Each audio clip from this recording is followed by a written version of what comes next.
Bismillahirrahmanirrahim. Assalamualaikum warahmatullahi ta'ala wabarakatuh. Alhamdulillahi rabbil alamin. Wabihi nasta'inu ala umurid dunya waddin. Allahumma salli wa sallim ala sayyidina Muhammadin al-fatih lima ughliq, al-khatim lima sabaq, nasiril haqqi bil haqqi wal hadi ila siratikal mustaqim, wa ala alihi wa sahbihi haqqa qadrihi wa miqdarihi al-azim. Subhanaka la ilma lana illa ma 'allamtana innaka antal alimul hakim. Rabbi shrah li sadri wa yassir li amri wahlul 'uqdatam min lisani yafqahu qawli, amma ba'du. Fanawayna at-ta'alluma wat-ta'lim wa tadhakkura wat-tadhkir wan naf'a wal intifa' wal ifada wal istifada wal hassa ala tamassuki bi kitabillah wa sunnati rasulillah wa du'a ila al-huda wa dalala ala al-khair ibtigha'a mardatillahi wa qurbihi wa thawabih. Allahumma inna nas'aluka ilman nafi'an wa rizqan tayyiban wa amalan mutaqabbala. Allahumma inna nas'aluka fahman nabiyyin wa hifdhal mursalin wa ilhamal malaikatil muqarrabin. Allahumma aghnina bil ilmi wa zayyinna bil hilmi wa akrimna bit taqwa wa jamilna bil afiyah bi rahmatika ya arhamar rahimin ya Rasulullah. Kun ma'ana hissan wa ma'na wa ya ahlas salaf adrikuna. Alhamdulillah, limpahan puja dan puji syukur mari sama-sama kita haturkan kepada Allah Subhanahu wa taala atas segala bentuk nikmat yang telah Allah Subhanahu wa taala anugerahkan kepada kita, yang mana salah satu daripada nikmat tersebut Allah Subhanahu wa taala telah memberikan kepada kita kesempatan untuk bisa melaksanakan salat maghrib secara berjamaah, yang kemudian kita lanjutkan dengan pengajian rutin kita di dalam mengkaji ilmu-ilmu agama.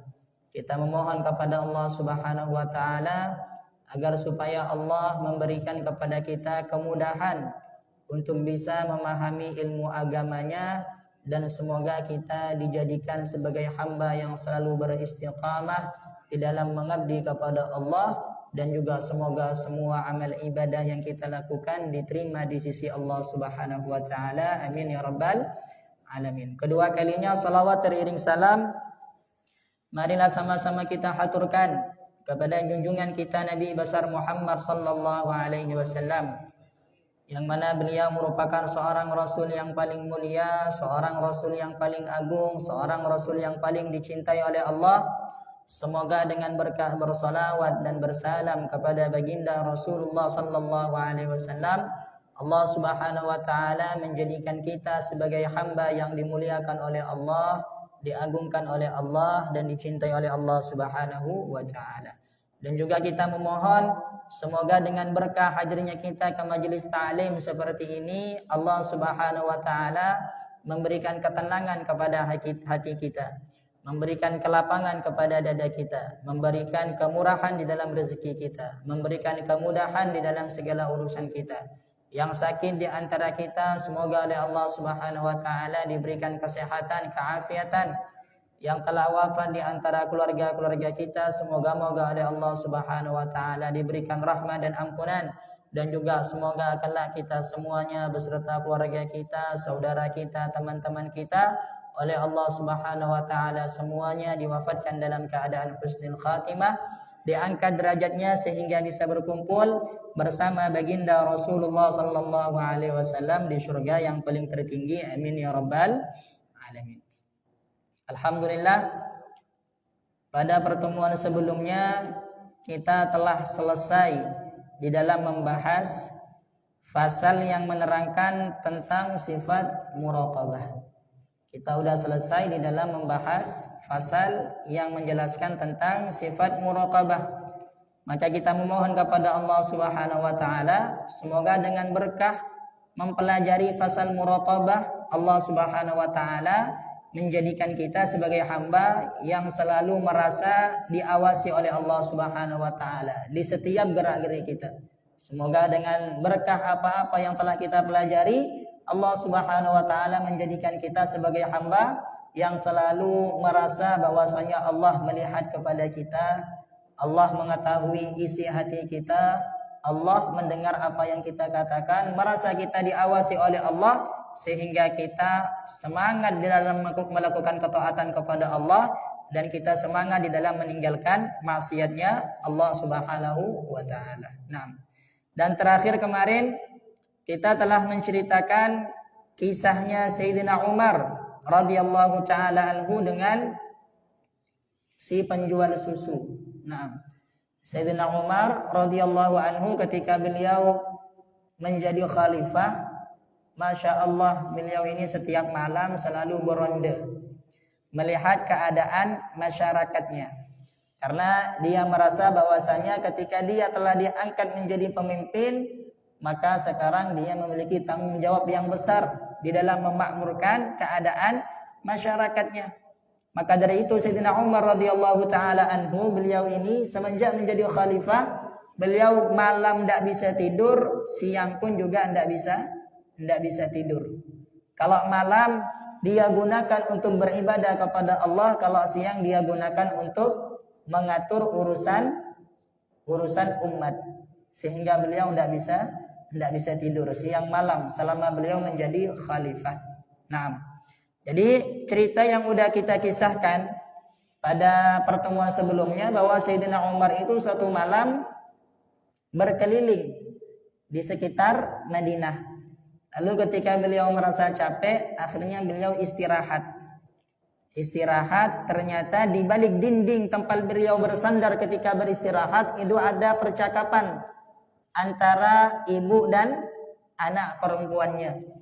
Yang mana si ibu ini pekerjaannya adalah menjual susu.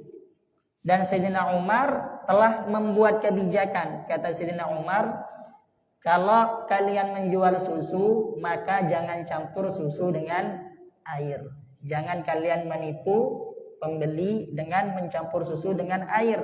Ini kebijakan yang telah dibuat oleh Sayyidina Umar sebagai pemimpin ketika itu.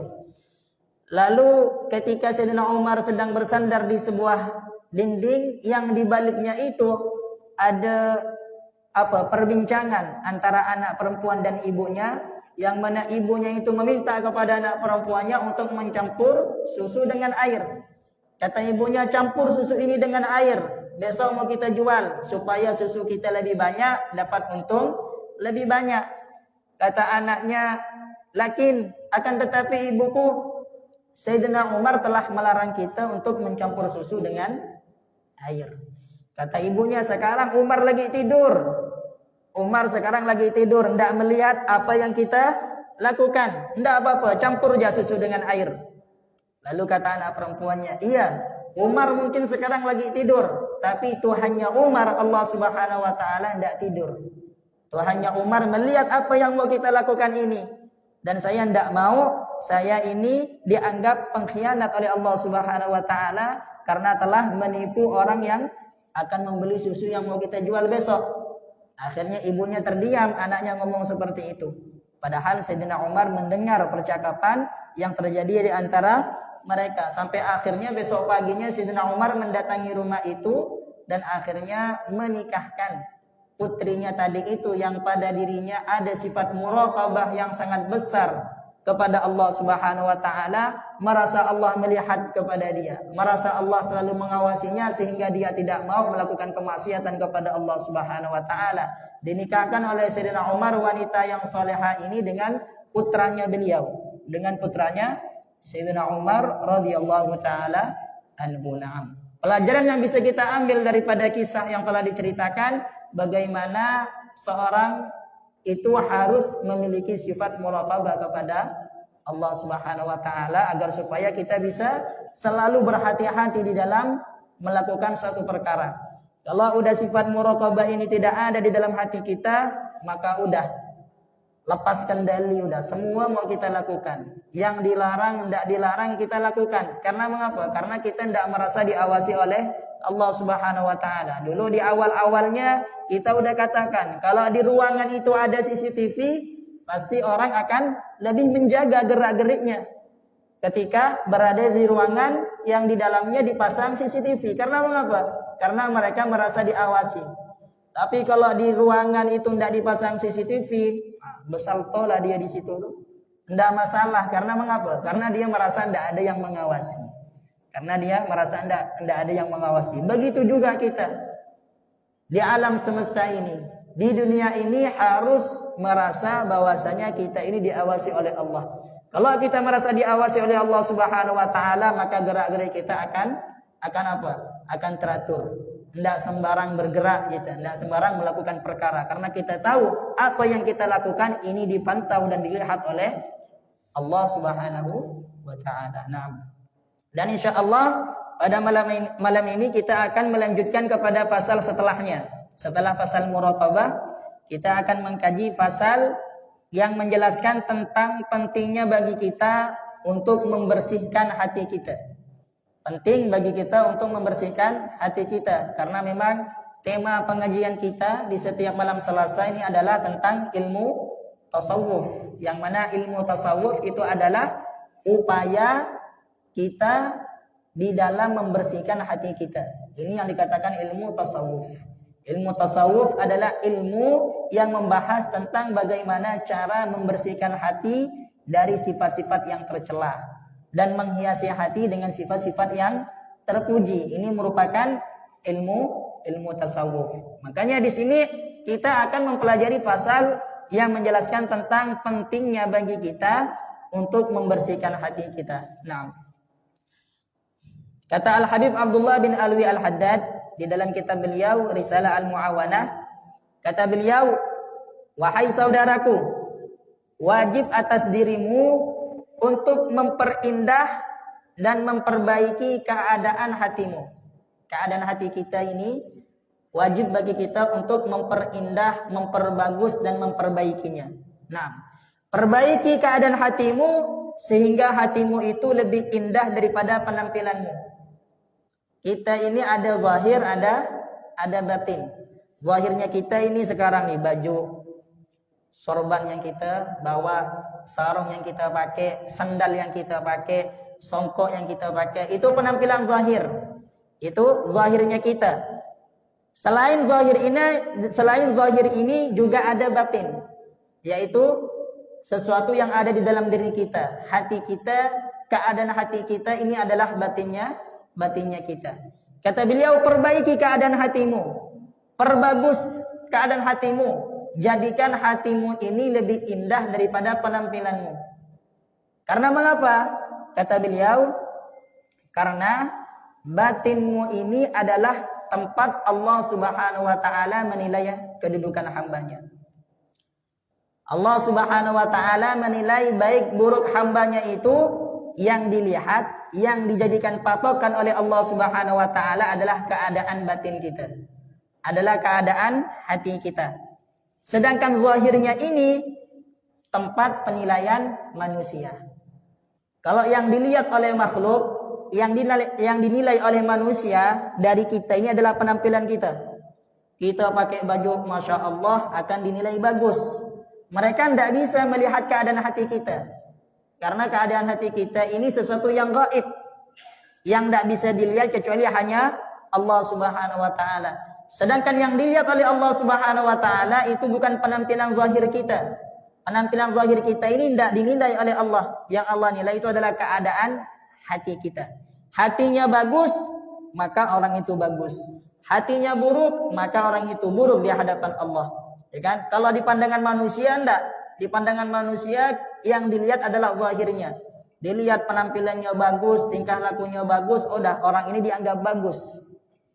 Dilihat penampilannya buruk, tingkah lakunya buruk, dianggap buruk. Tapi yang dilihat oleh Allah Subhanahu wa taala itu adalah keadaan hati kita.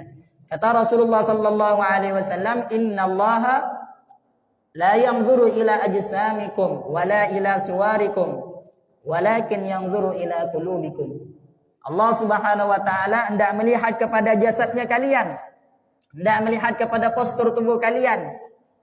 Yang kurus lebih rendah, yang berotot lebih tinggi, tidak dilihat itu dari Allah Subhanahu wa taala. Yang kurus, yang gemuk, yang berotot, yang tidak berotot, semuanya sama di hadapan Allah.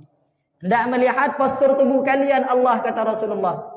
Wala ila suwarikum, dan Allah tidak melihat kepada penampilan kalian. Mau ganteng, mau jelek, mau cantik, mau tidak cantik, itu tidak dilihat oleh Allah Subhanahu wa taala. Walakin yanzuru ila qulubikum wa amalikum. Yang Allah Subhanahu wa taala lihat adalah keadaan hati kalian.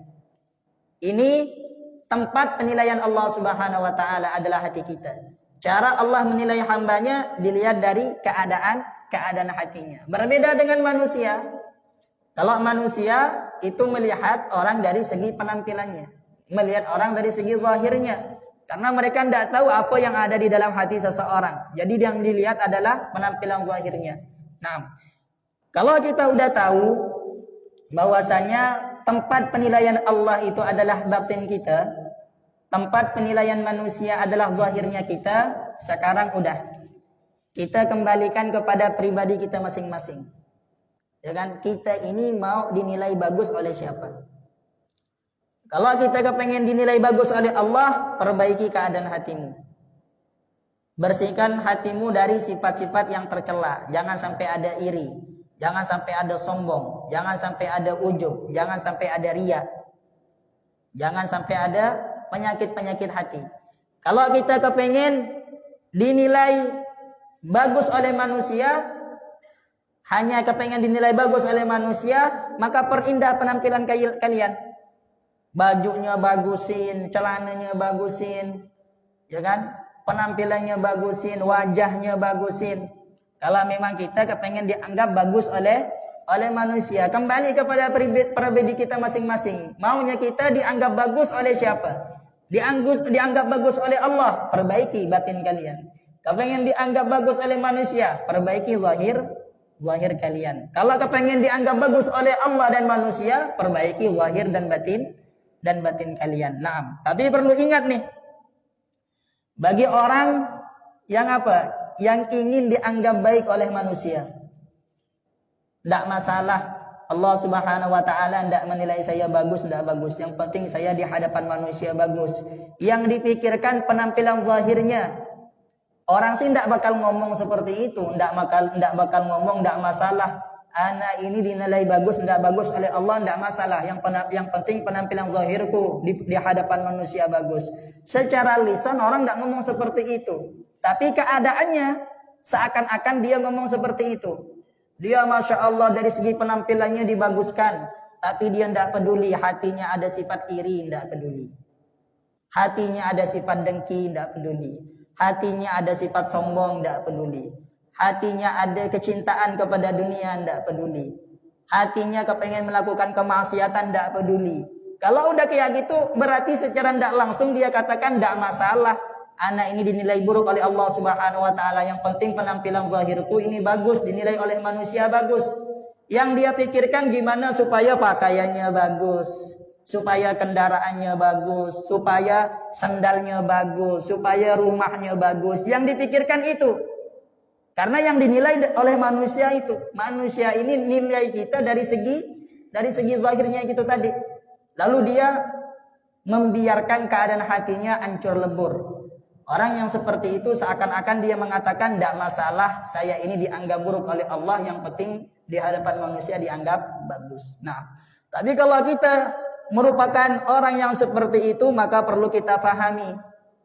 Kalau kita ini di dunia hanya mengejar pujian dari manusia, perlu kita ketahui bahwasanya manusia ini pada hakikatnya adalah makhluk yang lemah.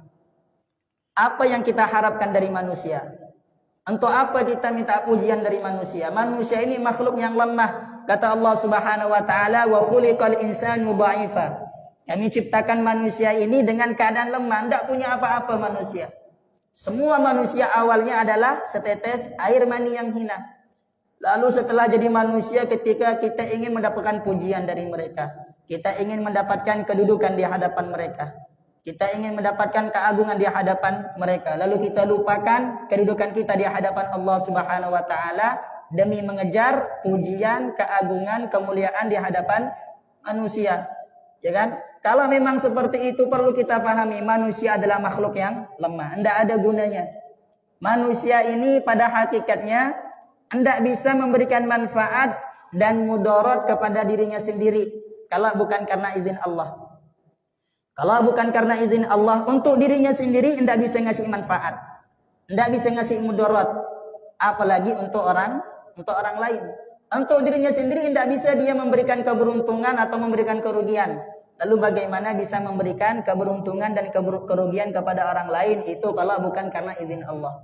Semua kebaikan yang kita dapat dari manusia, semua keburukan yang kita dapat dari manusia, itu semuanya atas izin dari Allah Subhanahu wa Ta'ala. Maka pada hakikatnya manusia ini tidak ada apa-apanya. Tidak pantas bagi kita untuk mengharapkan pengagungan.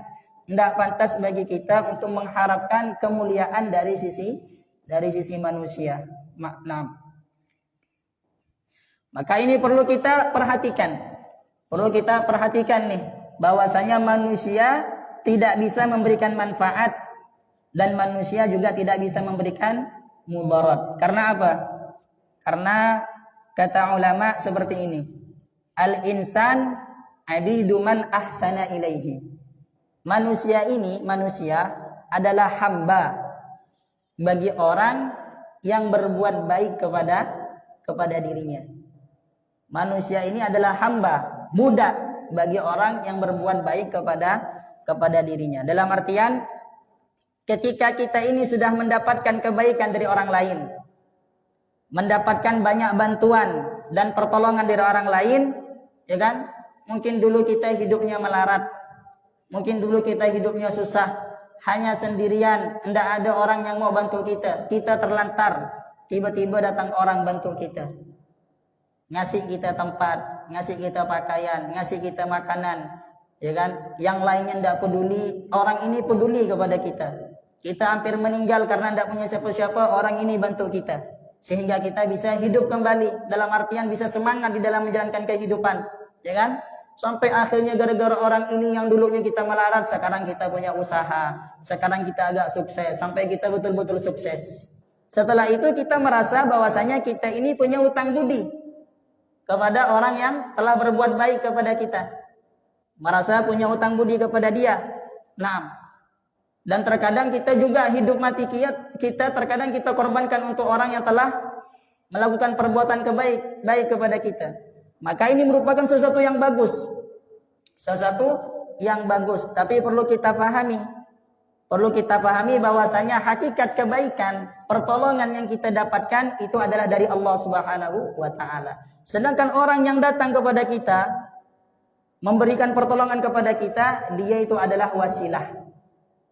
Dia adalah perantara yang Allah Subhanahu wa Ta'ala datangkan untuk kita. Ya kan? Dan kita dituntut oleh baginda Rasulullah sallallahu alaihi wasallam untuk apa? Untuk membalas setiap kebaikan yang telah dilakukan orang lain kepada kita. Kata Rasulullah sallallahu alaihi wasallam, "Man sana'a ilaikum ma'rufan fakafi'uh, fa in lam tajidu ma tukafi'u fad'u lahu bil khair." Kata Rasulullah, kalau ada orang yang berbuat baik kepada kamu, maka balaslah perbuatan baik itu. Kalau tidak ada yang mau kalian balas, maka doakan dia dengan doa kebaikan. Kata Rasulullah sallallahu alaihi wasallam di dalam hadis yang lainnya, "Man lam yashkurillah lam yashkurin nas." Barang siapa yang tidak bersyukur kepada Allah, barang siapa yang tidak bersyukur, man lam yashkurin nas lam yashkurillah. Barang siapa yang tidak bersyukur kepada manusia, berarti dia tidak bersyukur kepada Allah. Jadi kita dituntut, kalau ada orang berbuat baik kepada kita, memang hakikatnya dari Allah. Pertolongan yang diberikan oleh orang lain kepada kita, hakikatnya dari Allah. Tapi kita dituntut oleh baginda Rasulullah untuk membalas. Dituntut oleh Rasulullah SAW untuk bersyukur. Tetapi perlu kita pahami itu tadi. Apa? Bahwasanya hakikat kebaikan yang kita dapatkan dari orang lain, ini dari Allah. Sedangkan orang ini adalah perantara. Jadi jangan sampai hati kita terikat sama orang yang berbuat baik kepada kita. Hati kita tetap terikat kepada Allah, tapi kita balas kebaikannya, kita syukuri kebaikannya. Tapi jangan sampai kita menjadi budaknya dia. Karena berbeda antara orang yang bersyukur kepada manusia karena manusia, dan orang yang bersyukur kepada manusia karena Allah. Ada orang bersyukur kepada manusia tapi karena manusia. Ada orang yang bersyukur kepada manusia tapi karena Allah. Ada orang nih ngasih bantuan kepada kita. Kita bersyukur kepada dia. Bersyukurnya kita kepada dia karena apa? Karena Allah memerintahkan kita untuk bersyukur. Kata Allah, "Man lam yashkurin nas lam yashkurillah." Kalau kamu tidak bersyukur kepada manusia, berarti tidak bersyukur kepada Allah. Allah sudah jadikan dia perantara datangnya bantuan untuk kita, maka kita syukuri. Kalau kita mampu, kita balas kebaikan dia. Tapi bersyukurnya kita, balasnya kita akan kebaikan dia, ini karena Allah, bukan karena manusia ini. Bukan karena dia. Walaupun hati kita terkadang condong suka kepada orang yang berbuat baik kepada kita. Perbedaannya apa? Perbedaannya ketika orang yang bantu kita ini mungkin suatu saat minta tolong kepada kita. Minta tolong kepada kita dengan sesuatu yang sifatnya adalah maksiat kepada Allah. Ya kan? Sekarang kita lagi susah. Dibantu sama orang. Karena memang dunia ini berputar, yang mungkin kan orang ini yang duduknya bantu kita, sekarang dia butuh bantuannya kita. Tapi bantuannya ini adalah sesuatu yang mengandung maksiat kepada Allah. Kira-kira karena kita bantu enggak orang ini, Pak? Hah? Orang ini kan dulu waktu anak enggak ada orang yang peduli sama anak. Dia sendiri yang peduli. Dulu anak hampir mati di tengah jalan, dia datang ngasih anak makan. Enggak punya pakaian, dia ngasih anak pakaian. Enggak punya tempat, dia ngasih anak tempat. Sekarang dia minta bantu ke anak. Tapi bantuannya dengan maksiat kepada Allah. Karena kita bantu enggak? Hah? Kalau kita bersyukur kepada manusia karena manusia, karena kita bantu. Tapi kalau kita bersyukur kepada manusia karena Allah, hendak kita bantu. Kita katakan mohon maaf.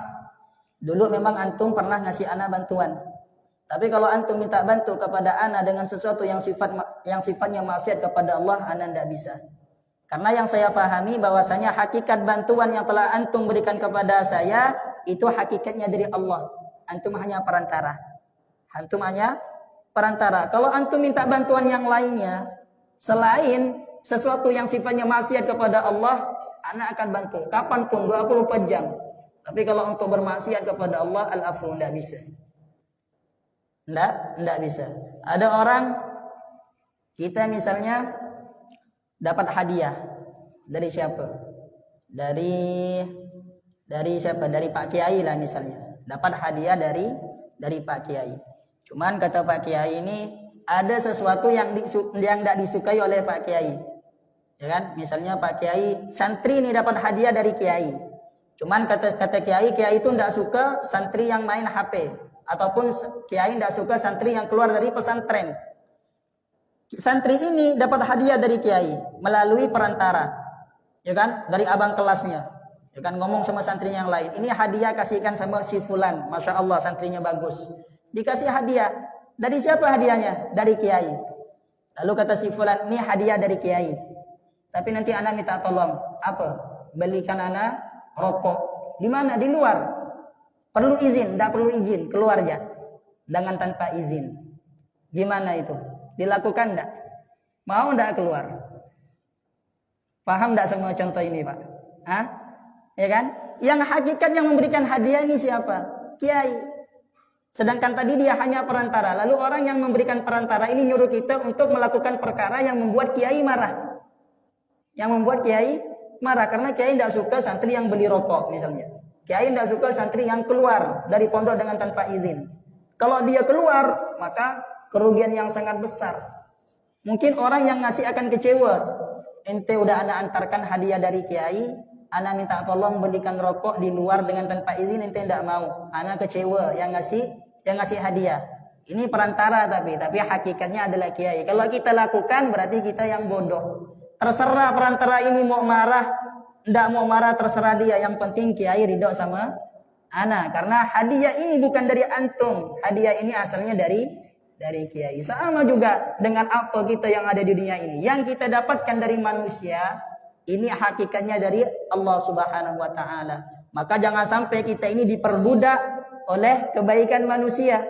Dalam artian jangan sampai kita ini melakukan kemaksiatan karena kita merasa berhutang budi kepada orang lain ketika dia meminta pertolongan kepada kita yang sifatnya adalah maksiat kepada Allah Subhanahu wa taala. Ya. Yang perlu kita ketahui bahwasanya tidak perlu bagi kita ini mengharapkan kedudukan di hati manusia. Manusia mau memperhatikan kita, manusia mau memuliakan kita, manusia mau menghormati kita, itu terserah mereka. Penyakitnya apa? Penyakitnya ketika kita mengharap, bukan kita dimuliakan. Terkadang ada manusia memuliakan kita, mengagungkan kita. Itu terserah mereka. Penyakitnya kalau kita mengharap, menunggu. Kalau tidak dihormati, kecewa.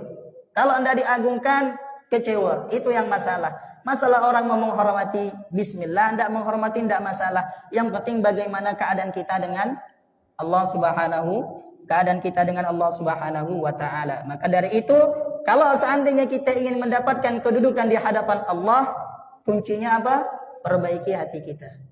Perbaiki hati kita karena hati ini merupakan tempat Allah Subhanahu wa taala menilai kedudukan hambanya. Sedangkan zahirnya kita ini tempat hamba menilai orang lain, ya kan? Tidak perlu kita menuntut kemuliaan di hadapan manusia karena semua manusia adalah lemah. Yang pejabat yang lemah, yang orang kaya lemah, yang pemimpin lemah, semuanya lemah. Kata Allah, ya ayyuhan nas antumul fuqara ila Allah wallahu huwal ghaniyyul hamid. Wahai manusia, kamu adalah orang yang fakir kepada Allah, sedangkan Allah adalah zat yang maha kaya, yang maha terpuji. Nah, habis itu kita mengkaji ini satu hadis daripada baginda Rasulullah sallallahu alaihi wasallam yang menerangkan betapa bahwasanya manusia itu tidak punya apa-apa. Hakikat manusia tidak punya apa-apa. Semua yang kita punya sekarang ini secara zahir itu semua adalah titipan dari Allah Subhanahu wa taala. Kita tidak memilikinya secara hakikat. 6. Hadis diriwayatkan oleh Abdullah bin Abbas radhiyallahu anhu. Abdullah ini siapa? Abdullah bin Abbas. Abdullah bin Abbas ini sepupunya Rasulullah.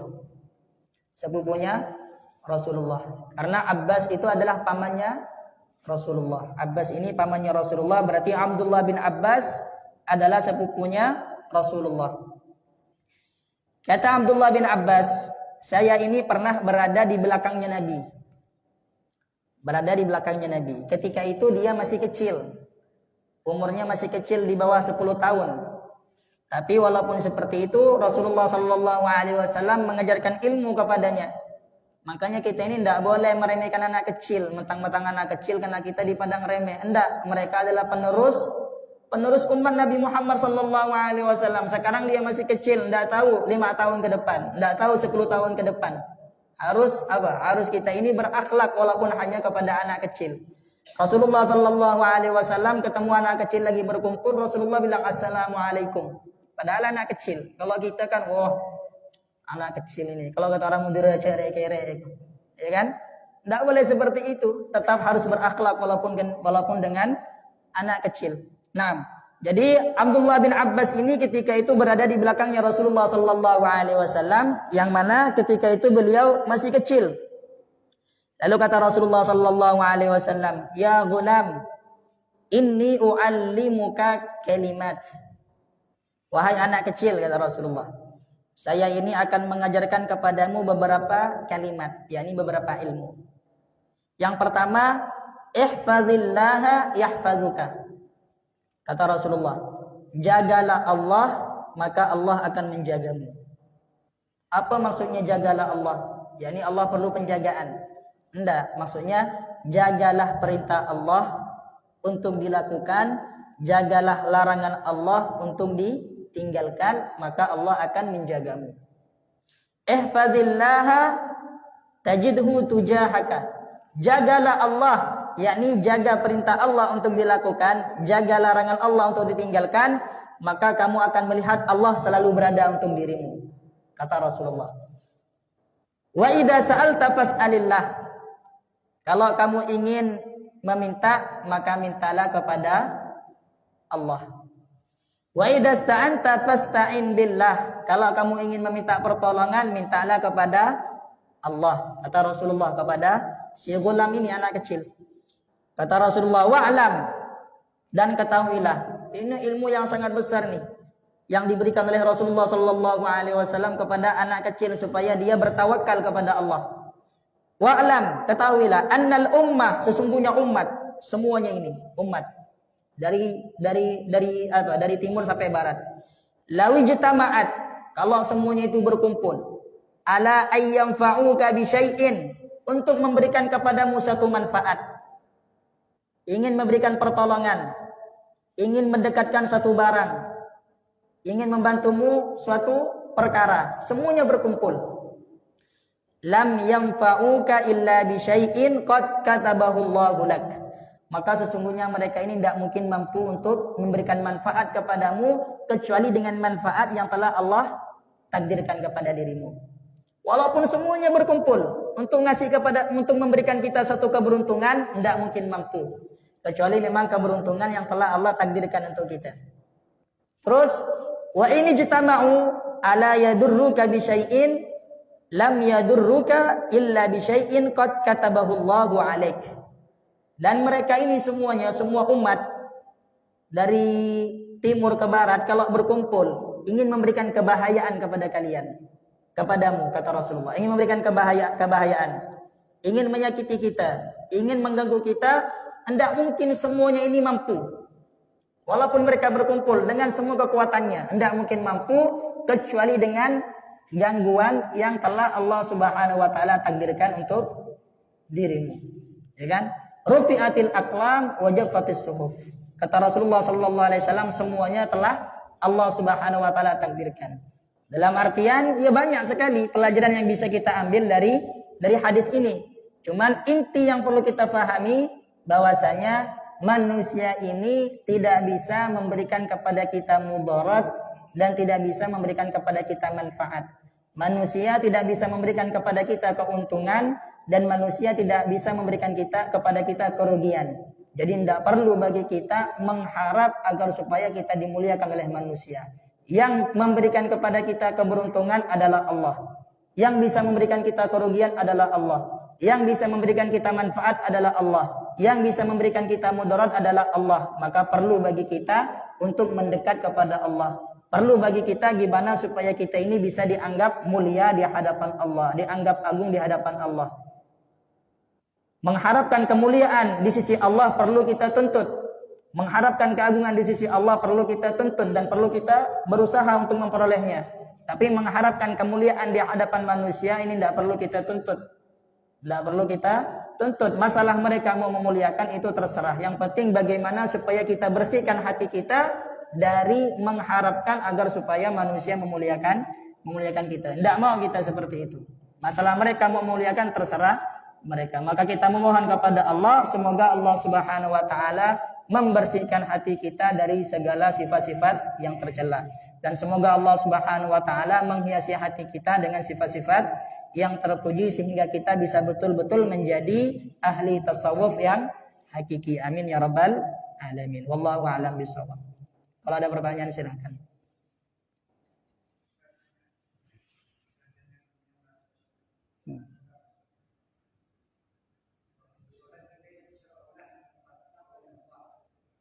Salat seolah-olah